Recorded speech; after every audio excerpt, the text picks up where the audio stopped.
وہ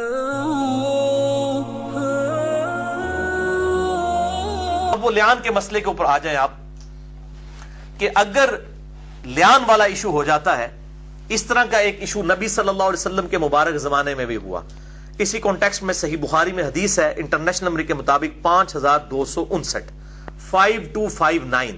اسی حدیث پہ امام بخاری نے باب باندھا ہے اکٹھی 3 طلاق کا جواز. جو ان لوگوں کے گلے میں اٹکی ہوئی ہے جو اکٹھی 3 طلاق کو صحیح نہیں سمجھتے، وہ کہتے ہیں ہاں جی لیان، وہ کہتے ہیں جی اکٹھی 3 طلاقیں دینا ہی جب قرآن نے حرام کیا تو کیسے اسٹیبلش ہو سکتی ہیں، اور یہاں پہ بھی مانتے ہیں نہیں ہو جائیں گی اسٹیبلش. اس معاملے میں اگرچہ حرام ضرور ہے لیکن اسٹیبلش ہو جائیں گی. عام حالت میں طلاق جو ہے وہ الگ الگ ہی دینی ہوگی. مسئلہ نمبر 15 میرا ریکارڈ ہے ahlsunnatpak.com پہ، اور انشاءاللہ کبھی موقع ملا میں ڈیٹیل سے اس پہ لیکچر بھی ریکارڈ کرواؤں گا. اور بہرحال اس میں بھی جو اہل حدیث کے ہاں بھی جو یعنی تحقیقی علماء دین ہیں، شیخ زبیر زئی رحمہ اللہ ہوں، شیخ غلام مصطفیٰ ظہیر صاحب ہوں ہمارے جہلم کے، کئی معاملات میں مجھے اختلاف ہے، وہ تو مجھے مسلمان بھی نہیں سمجھتے، میں ان کی علمی قدر کرتا ہوں، تو ان کا بھی یہی موقف ہے کہ اکٹھی 3 طلاقیں ہو جاتی ہیں. بلکہ اہل سنت کے ہاں تو اجماع پایا جاتا ہے، حنفی، شافعی، مالکی، حنبلی، اس حوالے سے. اور ابن عباس کی ایک ہی روایت ہے صحیح مسلم کی، میں نے اس کا جواب دیا، انشاءاللہ موقع ملا میں ڈیٹیل سے ریکارڈ کرواؤں گا لیکچر. اور بعض جو ہے وہ سعودی پیڈ علماء یہ کہہ رہے ہیں کہ جی یہ کہتا ہے جی ابن تیمیہ نے یہ مسئلہ اٹھایا ہے، اور اس جاہل کو پتہ ہی نہیں ہے ابن تیمیہ کو کہتا ہے 8ویں صدی ہجری کا. تو اب ان بیچاروں کو سائنس تو آتی نہیں ہے، نہ ان کو میتھمیٹکس آتی ہے کہ بھائی امام ابن تیمیہ 728 ہجری میں فوت ہوئے ہیں، تو 728 8ویں صدی بنتی ہے، 700 پورے ہو کر 28. امام بخاری کو ہم کہتے ہیں 30ویں صدی ہجری میں ہے، حالانکہ ان کی وفات کا سن ہے 256 ہجری، یعنی 200 مکمل ہوئے 30ویں صدی میں وہ فوت ہوئے. حالانکہ پیدا وہ دوسری میں ہوئے میں 194 ہجری میں، لیکن ہم کو کہتے ہیں 30ویں صدی ہجری. اور مولویوں کو پتہ ہی نہیں ہونے سے 728 پڑھ رہے ہو، کہتا ہے جی علی نے کہتا ہے 8ویں تے اے تے نابالغ مولوی ہے. میں تو بھائی مولوی ہے ہی نہیں بھائی، ٹھیک ہے نا جی، مولوی تو تسی لوگ ہو، تسی بالغ ہو کے بھی نہ بالغ ہو، بلکہ میں کہوں گا بالغ ہو کے بھی نہ مرد ہو، اس قسم کی گلاں کر کے.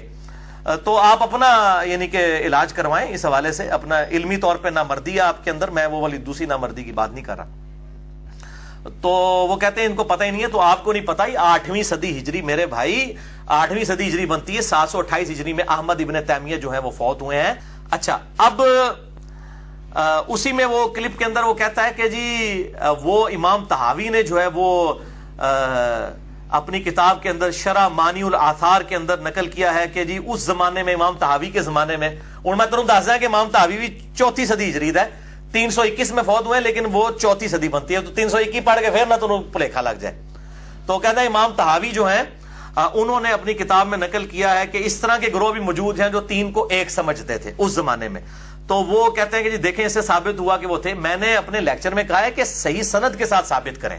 امام طحاوی نے تو دعویٰ کیا ہے، انہوں نے کوئی سند پیش کی ہے، وہ تو پھر پھکی مجھ سے لے لیں. امام ترمذی نے جامعہ ترمذی میں 257 نمبر حدیث جو ہے ترک رفع الیدین والی، انٹرنیشنل نمبر کے مطابق عبداللہ ابن مسعود والی، اس کے کانٹیکسٹ میں لکھا ہے کہ ترک رفع الیدین میں کئی اصحاب رسول کا عمل ہے. تو وہ تو امام ترمذی جو ہے طحاوی سے بھی پہلے گزرے ہیں 100 سال، 279 ہجری میں فوت ہوئے 30ویں صدی ہجری کے اندر. وہ کہہ رہے ہیں کہ کئی اصحاب رسول کا ترک رفع دین پہ عمل ہے. تو کیا یہ سعودی عرب کے پیڑ علماء مان لیں گے امام ترمذی کی اس بات کو؟ تو کہیں گے نہیں جی انہوں نے تو بے سند بات کیا ہے. اچھا، ترمذی بے سند بات کرے صحابہ کرام علیہم رضوان کے بارے میں تو وہ ایکسیپٹیبل نہیں ہوگی، اور 4تھی صدی کے امام طحاوی اگر بات کرتے ہیں آپ کے مطلب کی تو وہ بغیر سند ہی قبول ہو جائے گی. میٹھا میٹھا ہپ ہپ کوڑا کوڑا تھو تھو. تو یہ میں اس لیے کہتا ہوں کہ یہ ڈگریوں والے مولوی ہیں. خدا کے لیے آئنسٹائن اور نیوٹن جو ہے نا وہ آپ لوگ نہیں مان سکتے، اس کو ڈگری کی ضرورت نہیں ہوتی ہے. آپ اپنی ڈگریوں کی فکر کریں کہ جعلی ہیں کہ اصلی ہیں. نہیں تو کم از کم ڈگری حاصل کرنے کے بعد جو ہے نا آپ علم بھی حاصل کریں. ڈگری تو آ گئی آپ کے پاس، اس کے بعد علم بھی حاصل کریں. یہ تو ڈگری آپ کو مدرسے کے لوگوں نے دے دی نا. 5واں کمنٹ جو ہے وہ عمر صدیق صاحب نے میرے بارے میں یہ دیا کہ 3 طلاق کے مسئلے پر اسے شدید ٹھوکریں لگی ہیں، یہ شخص جہالت کے سوا کچھ نہیں ہے. حافظ صاحب یہ جو ٹھوکریں مجھے نہیں لگی ہیں، آپ کے اہل سنت کے، میرے اہل سنت کے چاروں امام ابو حنیفہ المتوفہ 150 ہجری، امام شافعی المتوفہ 204 ہجری، امام مالک المتوفہ 179 ہجری، امام احمد بن حنبل المتوفہ 241 ہجری، یہ سارے ائمہ ایک وقت کی ایک مجلس کی 3 طلاق کو 3 تصور کرتے تھے. لہذا یہ جہالت کے سوا کچھ نہیں، اور ٹھوکریں لگی ہیں یہ ان کے اوپر بھی فتویٰ لگائیں.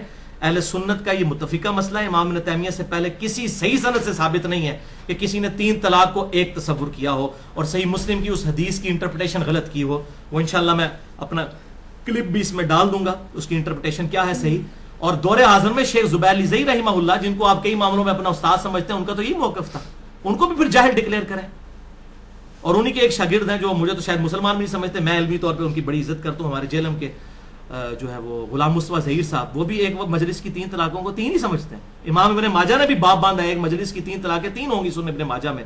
تو یہ فتویٰ میرے پہ کیوں, ان پہ کیوں نہیں؟ جہالت کے سوا کچھ نہیں ہے. میٹھا میٹھا ہپ ہپ تے کوڑا کوڑا تھو تھو. میں یہی کہوں گا پھر دوگلی پالیسی سے کلی اجتناب کریں. جو فتویٰ میرے پہ لگانا ہے وہ ان بزرگوں پہ لگائیں. میں انشاءاللہ مسئلہ نمبر 80 سے جو 2.5 گھنٹے کا لیکچر ہے شیخ زبیر لزئی ایک حق گو عالم دین, جس میں میں نے ویڈیو کلپس ان کے لگائے ہیں, ان کی کتابوں کے حوالے دیے ہیں, طلاق کے حوالے سے یہاں پر کلپ بھی انشاءاللہ تعالی ایڈ کر دوں گا. موقف نمبر 11 سیکنڈ لاسٹ, یہ ذرا کڑوا مسئلہ ہے اور وہ ہے بھائیو ایک مجلس کی 3 طلاقوں کا. دیکھیں نا جناب, اب کڑوا ایسا ہے کہ آپ سب نے ہنسنا شروع کر دیا. شیخ صاحب اس مسئلے میں بہت سٹرکٹ تھے اور مجھے انہوں نے یہاں تک کہا کہ علی بھائی, میں اگر آج کے اہل حدیث علماء, آج کے, یاد رکھیے گا, پہلے 300 سال کے نہیں, اسی لیے انہوں نے میری کال میں بھی کہا ہے کہ میں صرف پہلے 300 سال کے اہل حدیث علماء کا قائل ہوں, بعد کے علماء اگر اختلاف کریں گے میں اس پہ کوئی قائل نہیں ہوں. تو مجھے کہا کرتے تھے, خود انہوں نے مجھے یہ بات کی جب میں نے طلاق کا مسئلہ ان سے ڈسکس کیا. ویسے ویڈیو پہ جواب نہیں وہ دیتے تھے, میری ویڈیو میں بھی مجھے پتا ہے وہ جواب نہیں دیتے, تو میں نے ان کو سوال سے پہلے ہی کہہ دیا تھا شیخ صاحب آخری سوال ہے, آپ کی مرضی ہے جواب دیں یا نہ دیں. تو جب میں نے سوال کیا ان کا بس یہ پھر بعد میں ڈسکس کریں گے. بار انہوں نے ایک مضمون بھی لکھ کے رکھا ہوا تھا, وہ چھپا نہیں ہے, بہرحال ابھی موجود ہے. سر آخری سوال ہے, وہ آپ کی مرضی, آپ جواب دیں یا نہ دیں, وہ طلاق ثلاثہ کا مسئلہ ہے. بس اس کو بعد میں صحیح انشاءاللہ. اچھا وما علینا الا البلاغ. سر بڑا شکریہ آپ کا, جزاکم اللہ خیر, پڑھیے آپ نے شفقت فرمائی ہے, اللہ تعالیٰ قبول کرے ماشاءاللہ. ابھی ایک اور مسئلہ طلاق ثلاثہ کے بارے میں انشاءاللہ میں تحقیق کرنی ہے. تو شیخ صاحب جو صحیح مسلم میں حدیث ہے کہ آپ صلی اللہ علیہ وسلم کے مبارک زمانے میں 3 طلاقیں ایک تصور ہوتی تھی, پھر سیدنا ابوبکر کے زمانے میں, سیدنا عمر کے زمانے میں. تو شیخ صاحب نے کہا یہ حدیث سنن نسائی میں موجود ہے, اس پہ امام نسائی نے اپنا فہم لکھ دیا ہے کہ یہ حدیث غیر مدخولہ کے لیے ہے. اور مسائل احمد کے اندر بھی احمد بن حنبل کہتے ہیں یہ حدیث غیر مدخولہ کے لیے ہے, ایسی عورت جس سے مرد نے صحبت نہ کی ہو, یعنی رخصتی سے پہلے. اس میں تو ہمارے بریلوی, دیوبندی, حنفی, شافی, مالکی سارے علماء قائل ہیں کہ جس عورت کی رخصتی نہ ہوئی ہو اس کو اگر 3 طلاقیں بھی دے دی جائیں تو ایک ہی شمار ہوگی, دوبارہ نکاح نئے حق مہر کے ساتھ اس کے ساتھ ہو سکتا ہے. غیر مدخولہ, اس میں تو اجماع ہے, اس میں کوئی اختلاف نہیں ہے. تو یہ کہتے تھے یہ حدیث ہے, اس کا فہم یہ ہے کہ یہ غیر مدخولہ کے لیے ہے. امام ابن ماجہ نے بھی پورا باب باندھا ہے, ایک مجلس میں 3 طلاق 3 تصور کی جائیں گی. امام بخاری نے باب باندھا ہے اکٹھی 3 طلاق کا جواز. الموطا امام مالک میں موجود ہے, آپ اٹھائیں الموطا امام مالک, سب سے پہلے حدیث کی کتاب ہے, ذرا طلاق کا چیپٹر کھول کے صحابہ کے فتوے پڑھنے شروع کر دیں. تو مجھے شیخ صاحب اکثر یہ جملہ بولا کرتے تھے کہ علی بھائی اگر میں آج کے اہل حدیث علماء کا یہ مسئلہ مان لوں تو میرا سارا منہج ڈھکوسلا بن جائے گا, کیونکہ میں کہتا ہوں کہ صحابہ, تابعین اور تبع تابعین کے فہم کے مطابق ہم نے کتاب و سنت کو سمجھنا ہے. تو اس مسئلے میں, اور مجھے اکثر کہا کرتے تھے علی بھائی ایک مسئلہ اہل حدیث کا ایسا ہے جو اجماع کے خلاف ہے, آج کے اہل حدیث کا, ساروں کا نہیں. علماء عرب میں بھی کچھ لوگ ہیں جو ان کی تائید کرتے ہیں, ہمارے پاکستان میں بھی کئی علماء ہیں جو اس کے قائل ہیں.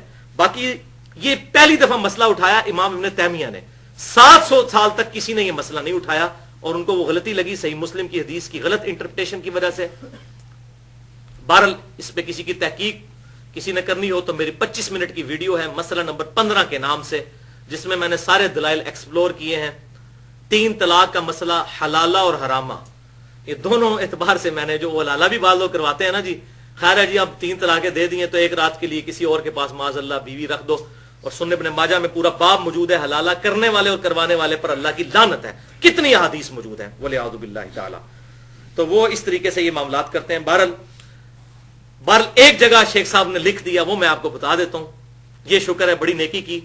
ویسے تو الموطا امام مالک میں انہوں نے اشارے چھوڑے, لیکن مشکات میں انٹرنیشنل نمبرنگ کے مطابق 3293 نمبر طلاق کے چیپٹر میں ایک حدیث ہے. طلاق کی حدیث جو 3 طلاق والی حدیث ہے اس کا ایک ہی راوی ہے, عبداللہ ابن عباس. جو کہتے ہیں نبی صلی اللہ علیہ وسلم کے زمانے میں 3 ایک تصور ہوتی تھیں، پھر سیدنا ابوبکر کے زمانے میں بھی، سیدنا عمر کے شروع کے دور میں بھی سیدنا عمر نے نافذ کیا، وہ غیر مدخولہ کی بات کر رہے ہیں. تو یہ ایک ہی راوی ہیں ابن عباس، اور یہ پیٹ اصول ہے کہ راوی اپنی حدیث کو سب سے بہتر سمجھتا ہے. تو ایک روایت مشکات کے اندر امام ولی الدین تبریزی لے کر آئے انٹرنیشنل نمبر کے مطابق 3293. اس کے فٹ نوٹ پہ شیخ صاحب نے لکھ دیا یہ روایت کیا ہے کہ عبداللہ ابن عباس رضی اللہ تعالیٰ عنہ کے پاس ایک شخص آیا، اس نے کہا اے ابن عباس میں نے اپنی بیوی کو 100 طلاقیں دے دی ہیں. یہ الموطا امام مالک میں بھی موجود ہے، سنن الکبری البیہقی میں بھی موجود ہے. تو عبداللہ ابن عباس نے فرمایا کہ 97 طلاقیں تو تو نے اللہ کے ساتھ مذاق کیا ہے، باقی 3 طلاقوں کی وجہ سے تیری بیوی تجھ پر ہمیشہ کے لیے حرام ہو گئی. انہوں نے نہیں کہا کہ 100 دیے ہیں چاہے 1000 کی ہیں. ڈاکٹر ذاکر نائک صاحب وہ مسئلہ بیان کر رہے ہیں امام ابن تیمیہ سے نقل کر کے کہ جی جتنی مرضی دیتے رہو، تو اس طرح نہیں. تو یہ مسئلہ بہرحال الحمدللہ میں یہ چاہ رہا تھا کہ میں اس کو حق بیان کر دوں اس حوالے سے.